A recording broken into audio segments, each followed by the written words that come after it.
I'm Darrell MacMillan, and I handle sales in the Midwest for ECI. I'm going to keep my portion of the day very, very brief because you guys want to hear and learn about the ACA. But I felt it was important to kind of look at, what's the driving force behind why you need, to be able to take care of this. Jack Welch, when he started General Electric, it was a $14 billion company. When he left, it was a $410 billion company. One of the first things he did was he took his HR department and he said, I want everything tactical off your plate. I want you to be strategic from the start of the day to the end of the day. And if you think about the ACA, that's one of those things that removes that tactical or adds to that tactical challenge. Steve Jobs recognized that recruiting was the single most important thing that Apple was doing. And that continues today. Apple Computer puts recruiting at the very top of their echelon. My favorite CEO. This is actually a quote that's off of LinkedIn. It's an anonymous quote, but I love it. 60% of the conversations that I have with clients today transitions into a discussion around recruiting, development,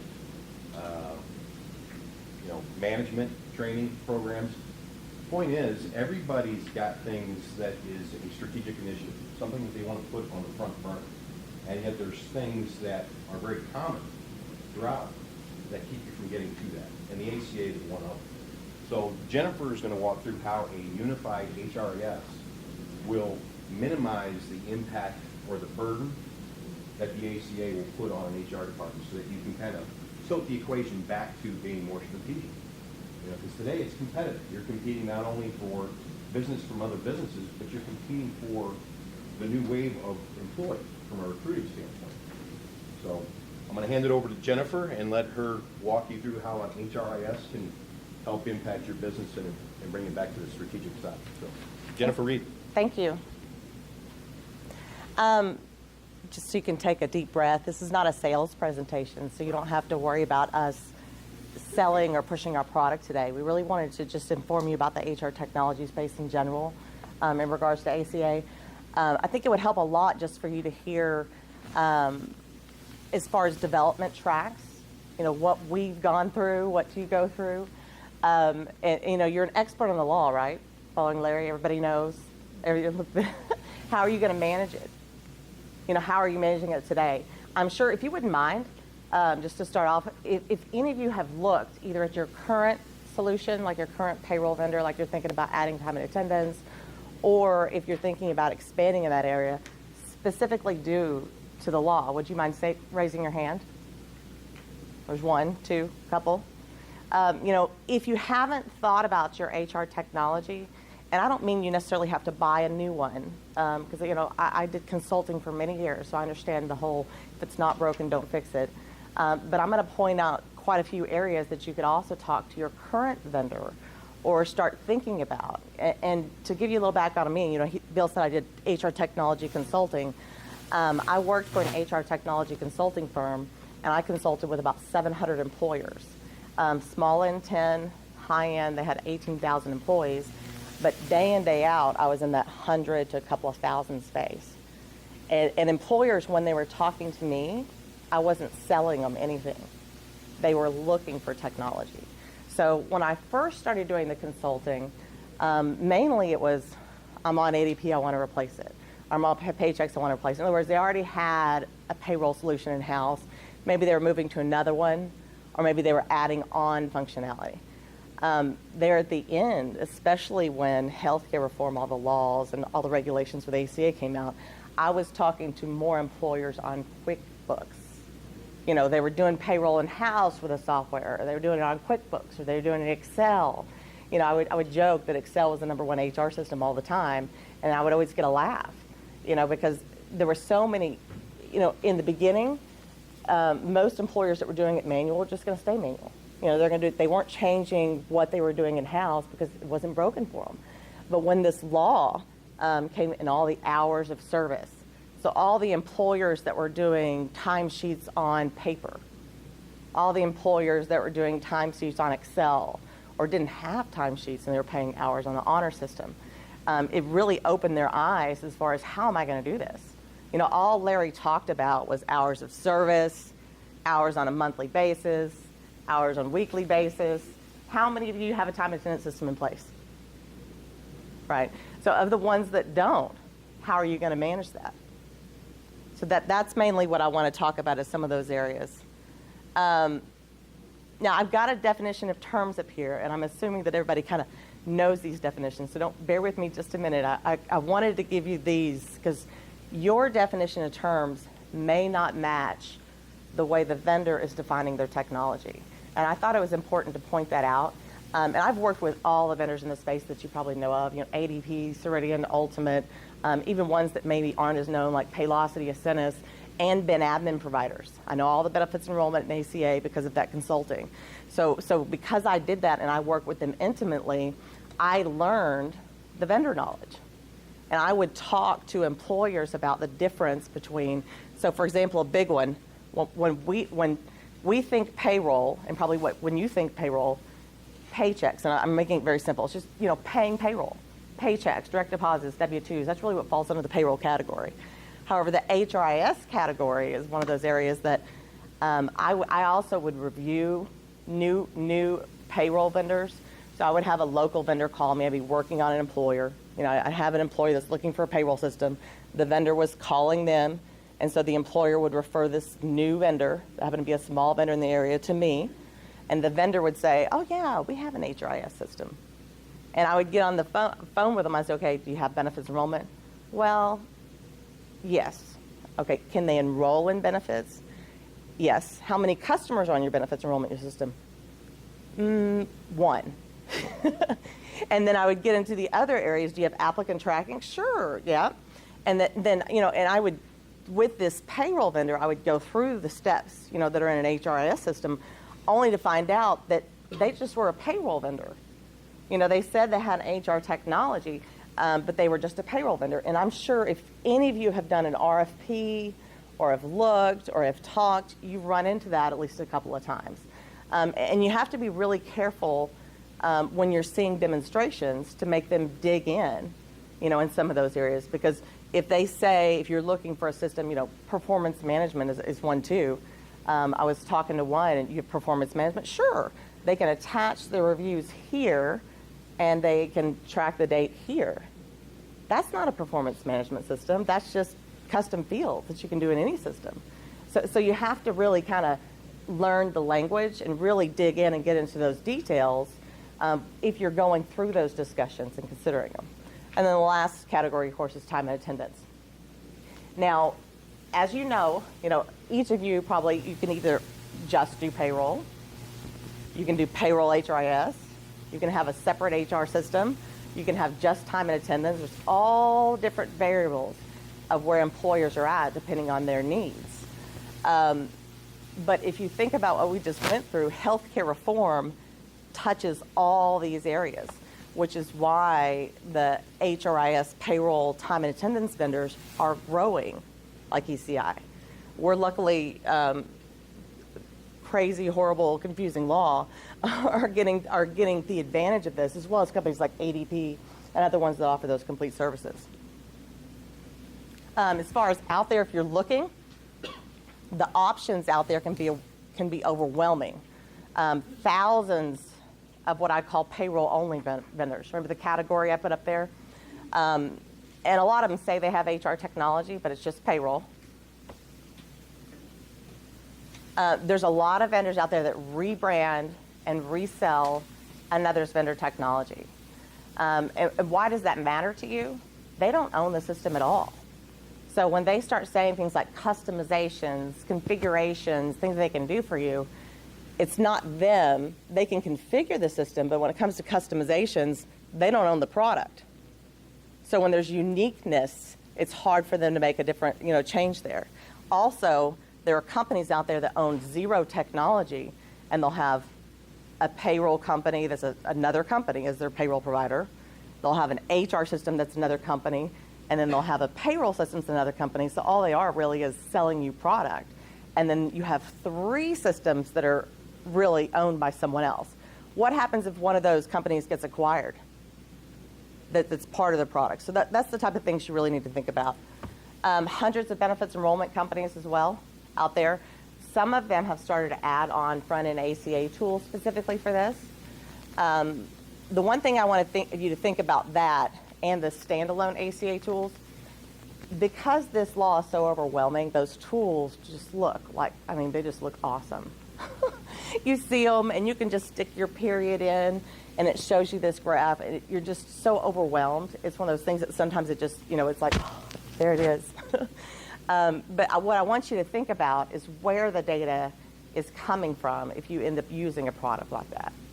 So what I mean by that is typically those type of vendors don't house payroll or time and attendance data, right? They're pulling it from somewhere, whether it be your data, whether it be from your time and attendance product, whether it be from your payroll. And it's very important for you to think about that, because those of you that have time and attendance systems or even track hourly employees understand that employees forget to clock out. Employees forget to put vacation days on. They forget to sick time. And so there's changes between time and attendance and payroll. Payroll is really the be-all, end-all. So my point in that is if you're pulling the data from time and attendance and you get audited, there may be differences from what your actual employee was paid for hours than what's coming from time and attendance. Does that make sense? Yeah. So you have to be really careful when you look at these tools as far as how they're set up, where the data is coming from, because if it's pulling only from time and attendance, it's probably missing hours that you could get audited from the government for and say, well, no, this employee was a full-time employee for that week. Carrier-driven products, a lot of private exchanges and products out there.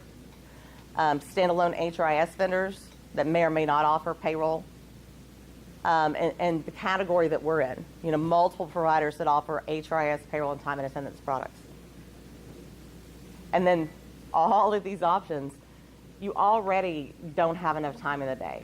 When are you going to have time to review options out there, that you're considering changing because of the healthcare reform? I made this little chart to point out some of those areas that I was just talking about, just so you can really see, you can see there's some past laws for healthcare reform that are very simple that have already passed, but you can see very easily which vendors handle those. Because one of the first areas that you think about is benefits enrollment. This is all key to benefits, which I'm not knocking benefit admin vendors at all. I believe there are specialty needs. When you compare an HR payroll vendor like us to a benefits enrollment system, I would always use the analogy when I was doing the consulting. It's like we're a general practitioner doctor, right? We're the guy, ear, nose, and throat. Where a benefits enrollment company is more like an ear, nose, and throat. So if you take that analogy through any HR payroll vendor, even if we offer benefits enrollment, ben admin vendors better be better in benefits enrollment than we are, right? Because that's all they do. They built their whole company. They're the specialty provider. And I don't mean that we can't do benefits enrollment. I'm talking about other areas that come up, like decision support content and things like that. But so I'm not poking holes at them doing this. I'm more pointing out so you can kind of see why this is a core HR payroll functionality. You can see even things like the W-2 reporting that came out, additional Medicare tax. There's a lot of laws that are of course key to HR and payroll. I'm going to back up a little bit. We're all talking about ACA in the future. And I thought it might be helpful for you to see some of these simple ones that have already come out, simple in comparison to all the laws, that are changing, and kind of give you a view of what vendors do in this area. So if you're doing this in-house and didn't know that there was options that this is taken care of for you, that you would have that knowledge. So first, the medical minimum loss ratio, MLR. If any of you have received rebates, did anyone receive rebates in the room? Okay. As you know, if you receive it, you have to distribute it back to the employees based off contribution, right? And there's a piece of that, employer and employee contribution. One thing that's important is that if you have a payroll system that's just the payroll only, remember the category, or if you are even processing payroll in-house, it's highly likely that they're not tracking employer contributions for you. So what that means is that it's really hard to figure out the percentage without doing it in Excel or manually, right? And so that's just one very simple thing that it's good for you to understand, that the vendors that have the payroll and benefits enrollment have to obviously track employer contributions, because when the employee is enrolling in benefits, they want to see total cost versus, or if you're showing a total compensation statement, if you want to show total cost versus what the employee shows to show value, that they have the field and they have to track it. Whereas payroll-only providers never needed to have that, because they're not deducting what you're contributing out of the paycheck. Same thing, this is another real easy one. Distributing the SBC, you can distribute electronically.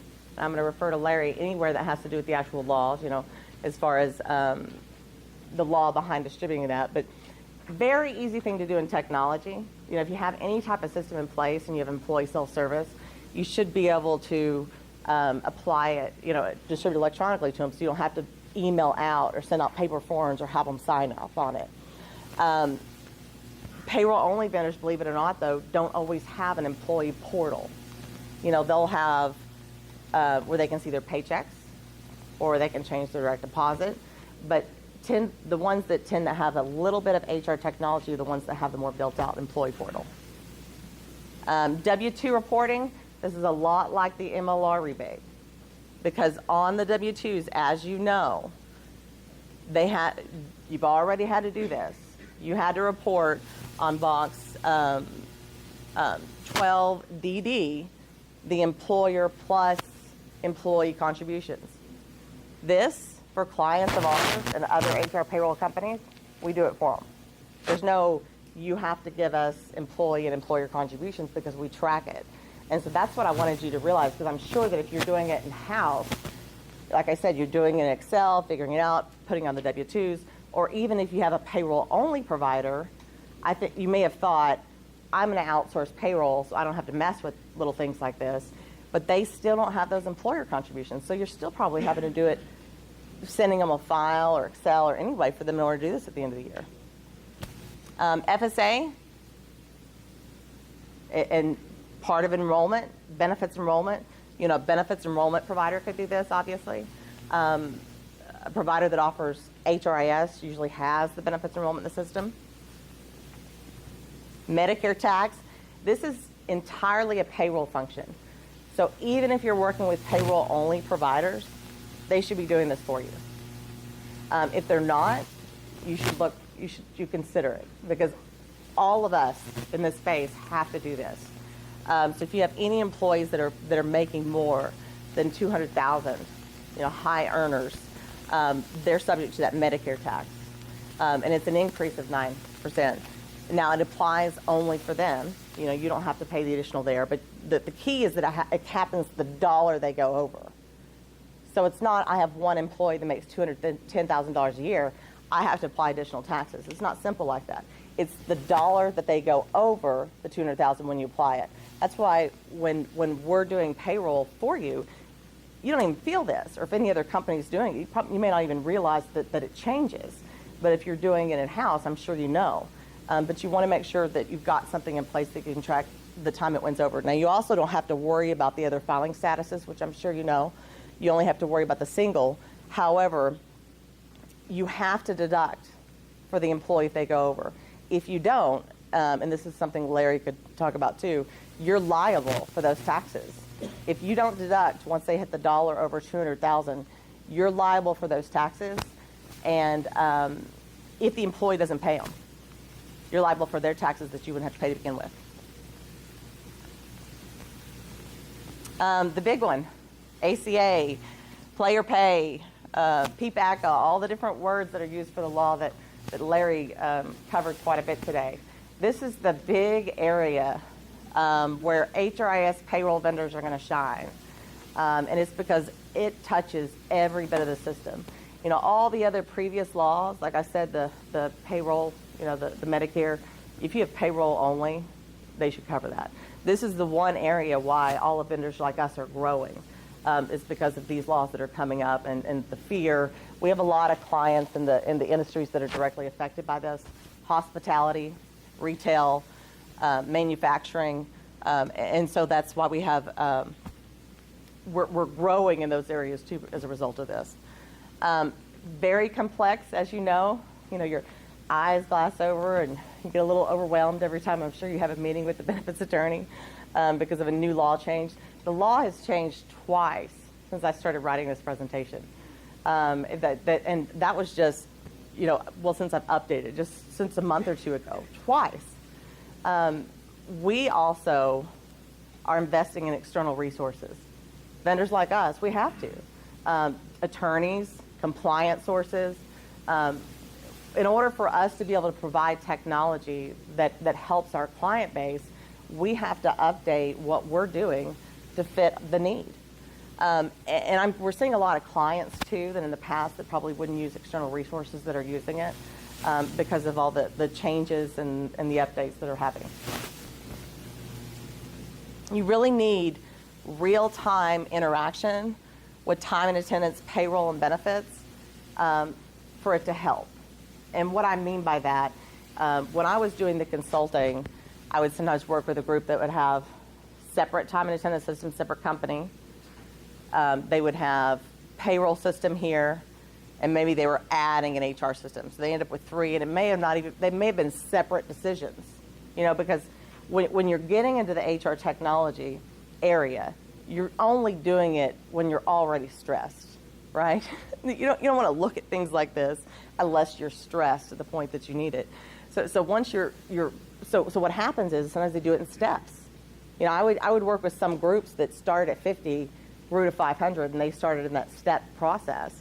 They started with payroll, and then they added on, and then they added on applicant tracking, and then and by the time I got to them 5 years later, once they'd gone through their growth and they were at 500 or 200, they'd have 6 systems in place because they went through each step and got budget for that one piece. What happens with environments like that is it's very expensive, first of all, when you add up all the costs when you're doing that, and it's expensive to integrate them. So a lot of times when they would have that type of situation, they would be manually moving data.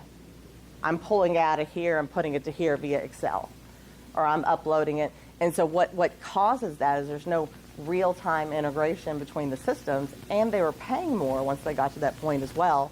So when it comes to hours worked, hours paid, triggering benefits, there's a big gap.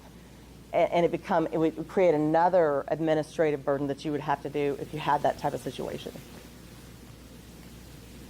I already covered that. If you think about hours paid versus hours and time and attendance or tracked.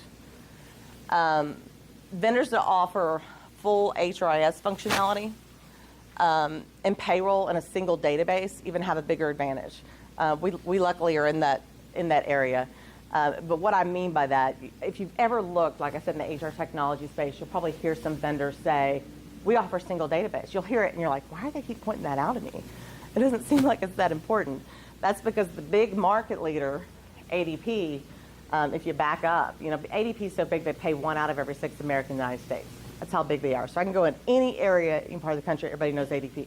They've either had them, or have looked at them. But ADP, because they were such a large provider in the marketplace, they originally they're not a single database.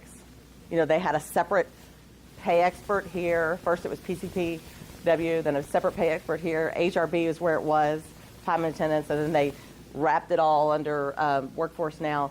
So that's why you hear vendors say single database, single product, proprietary system, because they're selling against the biggest competitor. They're talking about ADP. In this area, this is one of the reasons why vendors are shining, is because there's so many other ones that are coming up that you probably don't even know their name that are calling you because of the tying in all together. It started about 5 years ago with a single sign-on, just as simple as, I want my employees to be able to access the data so they're not calling me every day. How can they do that? Well, I don't want to have a login for them to go get their payroll. and then otherwise they'll never go in the HR system. They're only going to go in paper. That's where it started, was as simple as a single sign-on. And then it moved to, I want reporting. I want reporting from everywhere. I don't want to have to go here to get reporting from your perspective, go here to get reporting, go here to get reporting. And then vendors like ECI really started to grow and shine, and there's a lot out there. That's what they mean when they're talking about that. As far as the ACA requirements, applicable large employer, what Larry spent quite a bit of time on that. This is near and dear to HR technology space. Just figuring out full-time employees that you have in that status, it's easy, right? You can count them.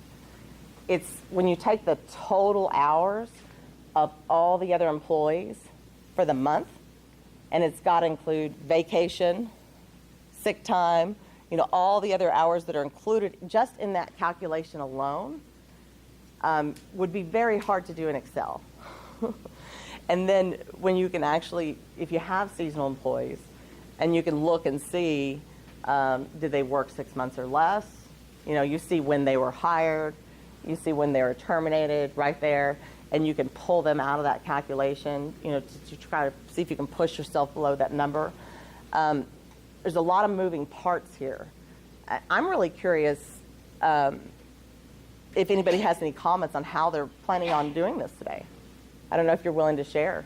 I mean, are you doing it in Excel? Is that kind of the plan, or you mainly learning the walls now and trying to figure out? Does anybody have any? No comments. All hours have to be included, and determination also has to be done yearly. So just like Larry was saying, they changed the law to where we can look back 6 months. Well, the next year, if you're on the line between the 100 full-time employees, whenever that's in effect, if you're on the line when it drops back down to 50, you're going to want to measure every year to see if you're full-time, if you're an applicable large employer, even if you're still going to offer benefits, because you're going to want to know if that penalty applies to you.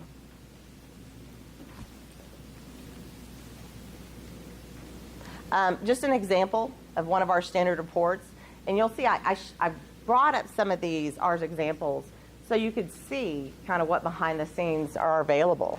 And you can see on this report, I pointed out the period, because you can put a date, what's called a date span on a report. So you could pull this on 6 months, you could pull it on a month, so you can really change the date, and you can see the total hours worked for the employees and their status. And you can also see that one seasonal employee right on the same report if they work less than 6 months, because you can see their start date and end date. This is out of our time and attendance. Time and attendance even has, you can see, I was showing here where you're dividing out employees. If you want to, you're going to want to filter out, because you have full-time employees, obviously, that are working hours, right? But they're already designated a full-time employee.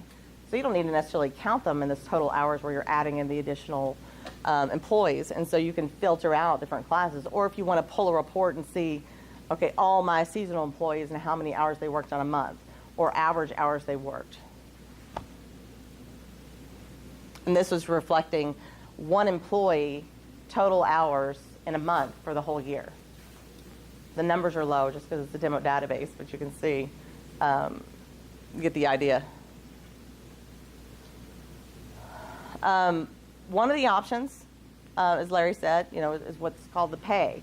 You're not going to offer insurance. Part of that, though, part of making a decision on whether you're going to do pay or play or somewhere in between requires a lot of data. You have to do a lot of analytics to see what works best for you. In order to do those analytics, you've got to be able to crunch the numbers. You can see the no coverage penalty. As you know, I'm sure you don't offer insurance. But being able to get this data so you can see cost of penalty versus offering insurance. Need to improve insurance was offered up to 70% of your employees. So maybe you offered insurance, but you want to show that you offered it. If benefits enrollment is in the system, you can see, okay, they were eligible on this date, they were offered insurance on this date. They waived insurance, as he was talking about. You can see what day they waived it. We already have electronic signatures in place for processes like that now. Any vendor does benefits enrollment does. If one employee applies for health care insurance through the public exchange and qualifies for a subsidy, makes less than 400% FPL, we're not going to show you what we're not going to do most of the time is say, okay, this employee you're going to get a penalty on, right? Because there's too many variables. They may not have their dependents in the system. They may not have, that applies, because the FPL percentage changes based off household size. But what we can do is show you potential risks based off what's in there. So you have an employee that makes a certain amount, and your benefits that you're paying for this particular employee cost more than the 9.5%, because we have all of those pieces to be able to show that. Penalty is also assessed on a monthly and EIN basis, and I forgot to point out something. Hang on just a second. On the ALE determination, you know how Larry said common law? So this is a big one. Not all vendors are structured where they can do reports across EINs and then break out EIN by organization. So what that means is when you're figuring out total hours across common law, you've got to get that report across multiple EINs, multiple organizations. But the penalty, when it applies on a EIN basis. So you have to be able to do both. If you have a current system in place today, I highly recommend that you ask that question, especially if you have multiple EINs, because it'll help you out tremendously if they can do both.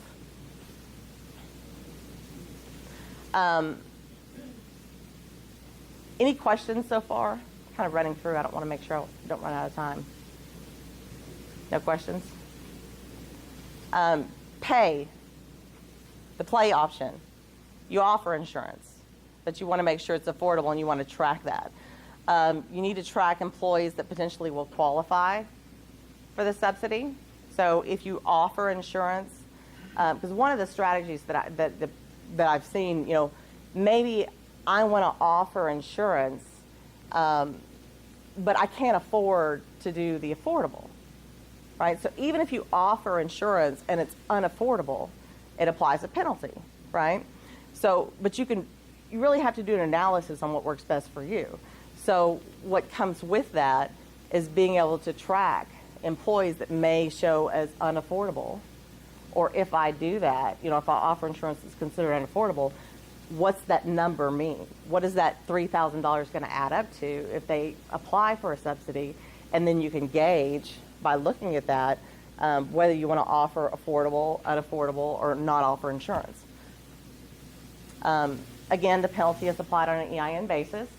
So not only do you need to see the total employee count, whether it's affordable, but you need to be able to see, okay, maybe this EIN I want to offer insurance to. This one I can afford to offer affordable insurance. This one I want to offer insurance, but it maybe can't be affordable because my employees are minimum wage, and it's tough to make it affordable for them. And then you're weighing between the two. And that's the type of thing, strategies that you work out with companies like Unlin and benefits attorneys. So I'm not talking to you mainly about which strategy, or I'm more giving you ideas if you're going through those discussions and trying to decide. The real place you can get that data is from your HR payroll system. This is an example of a report.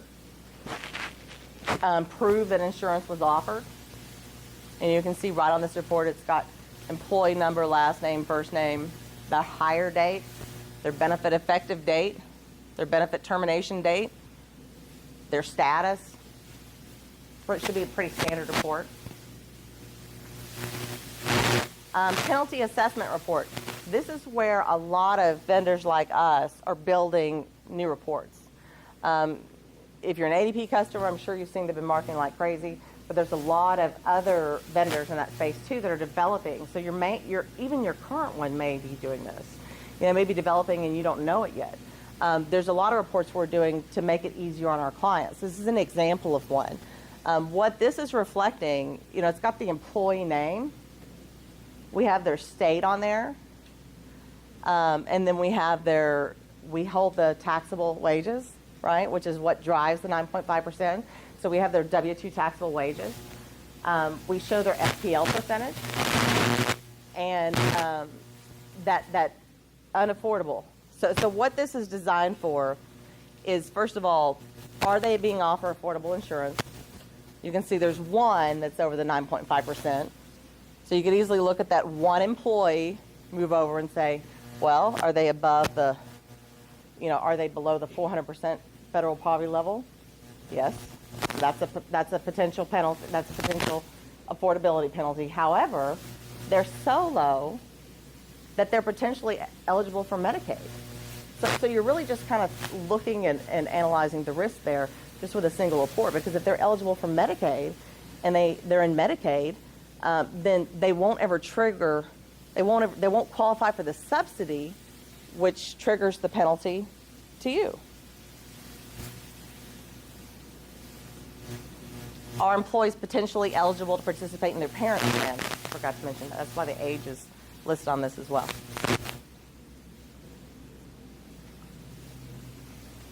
Any questions on this?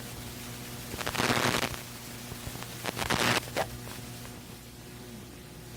Common strategies. I talked a little bit about this.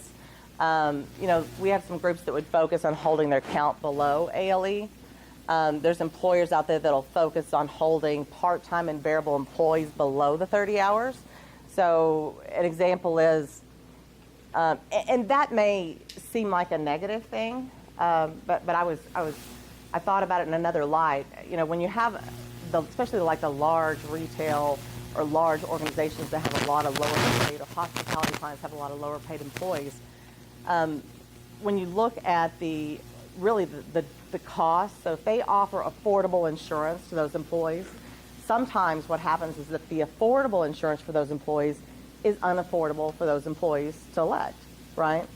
And then what happens is that employee will go to the public exchange, through their broker or whoever, and then they don't qualify for the subsidy because their employer offers affordable insurance. So therefore, organizations like that, a lot of them will keep their employees just below the eligibility line, not to hurt their employees. And it's really kind of changing the employer dynamics out there, especially some of those larger groups that do that. Utilize variable hour rules that he talked about if possible. Pay the penalty possibly, like I said, for one EIN or other. These are different strategies that we're seeing, and I'm going to skip through because I'm running out of time. I want to show you one case study. This is a client of ours. It's a retail customer. 4,000 employees, 20 locations, 12 states, which is the hard, multi-location, multi-states, multi-EINs. What they did was very basic, and they put it in 2003, and I actually copied the email that goes to them. This is a sample of the one that went to them, and I removed the employee information, of course, for all the HR that are in here. I didn't want any specific data. What this is they have a report generated to their corporate on a weekly basis showing any employees that exceed 28 average hours a week.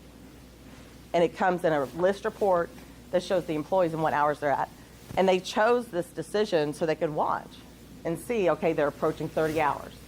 Now, there's lots of different options you could have like that if you have a time and attendance system in place in order to do that. And if you're in that category that you want to watch, maybe where your potential penalties are, or watching the employees, how many hours they have, I would definitely look into that. What does it mean? From an HR technology perspective, you already know you have to do all of these. You've got to do your total employee count.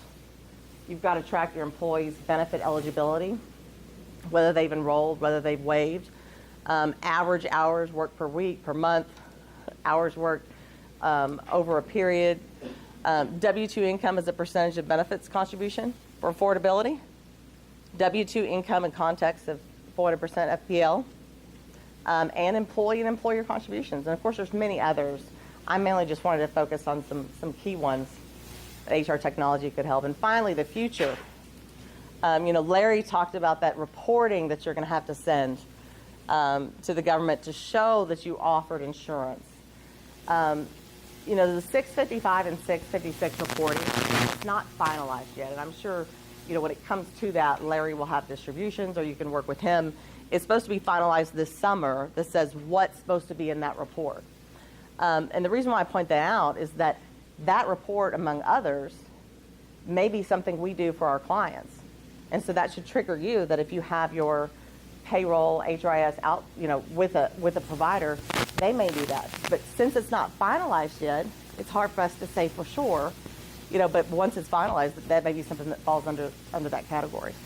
And then the Cadillac tax in 2008, that's actually an easy one compared to the rest of the ones in order to show a report. Really, the system should already be set up to be able to at least show that, the how much the benefits cost and whether it could potentially have the Cadillac tax.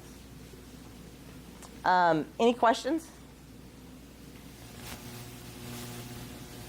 None at all? Thank you. I appreciate it.